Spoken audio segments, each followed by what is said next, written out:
On this episode of China Uncensored, a rose by any other name would smell as sweet. Unless you call the rose by its Tibetan name, then it would smell like the inside of a prison cell. Welcome back to China Uncensored. I'm Chris Chappell. When you think of the happiest place on earth, what do you think of? Tibet! Yes, Tibet! Why, its capital keeps ranking first on Chinese state-run media's list of happiest cities in China. And surely a CCTV poll wouldn't lie. After all, that's the closest thing to voting that anyone in Lhasa might ever get. Let's take a look at the details. Wow! Big data analysis reveals that 70% of Lhasa's citizens felt extremely happy in 2016. And why wouldn't they? The Chinese Communist Party has done great things in Tibet. For instance, according to my favorite Chinese state-run media, the Global Times, reincarnation is finally being well managed by the government. Regulation gives government decisive rights on reincarnation issue. What a thrill! And who could forget how the loving message of the Communist Party's National Congress spreads across Tibet through friendly soldiers and police. There for everyone's safety. Wait a minute. I think I know how they conducted that happiness poll. With such friendly soldiers and police asking you questions, of course you'd be extremely happy. Yes, Tibet is the happiest place on earth.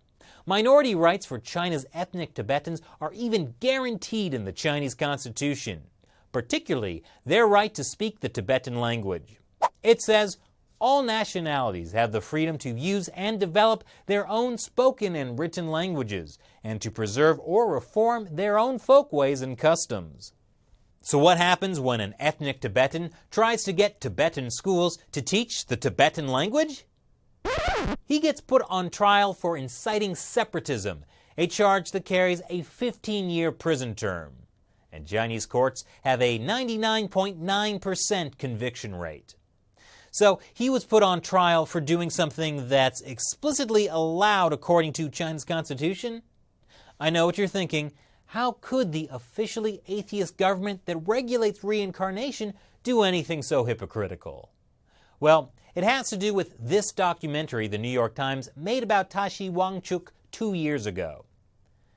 Tashi observes that the Tibetan language and culture are dying out, largely because they're not being taught in schools. So he develops a plan. Take Chinese law at face value. According to the Chinese Constitution, a Chinese citizen has the right to sue any official. And officials have been blocking Tibetan schools from teaching the Tibetan language, something that violates China's constitution. So Tashi decides to go to Beijing and use the Chinese legal system to sue local officials for violating the constitution. But we all know how the Chinese legal system really works, or rather, doesn't really work. So, big surprise, he gets detained, tortured, and then put on trial. And the New York Times documentary is used as evidence against him. So, just a little reminder to Tibetan dissidents. Don't talk about China's problems to Western media, or to Chinese officials. Just don't talk about problems at all. That's how you get to be the happiest place in China. So Tashi Wangchuk has now been detained for 2 years. He finally went on trial on January 4th. So in New York, 3 activist groups organized a protest outside the Chinese consulate. Actually, it's a state setup. There's a no legal system. And the fact that Tashi Wangchuk actually said that he want to work in the Chinese legal system and ask for the Tibetan rights, and even then being turned in jail. So legally, it's a state setup that no matter what you do, you end up in jail. Why are Chinese authorities targeting Tashi?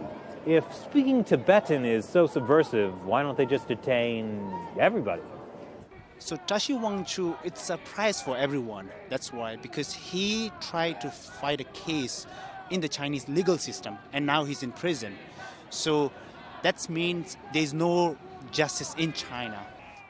So here's the thing. I think this trial right now that's taking place is really exposing the true face of China's colonial ambitions. That's funny because China is always accusing Western powers of colonialism. Yeah, I mean, it's been like one of the oldest arguments they've ever used is whenever someone tries to say, oh, the Tibetan people should be free, they'll be like, oh, what about the indigenous population? What about the natives?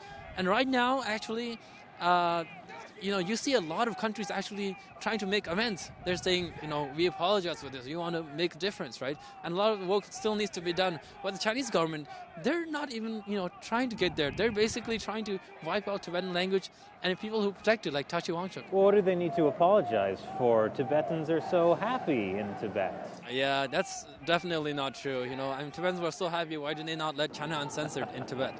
Film the happiness. They won't. They're using the New York Times documentary as so-called evidence.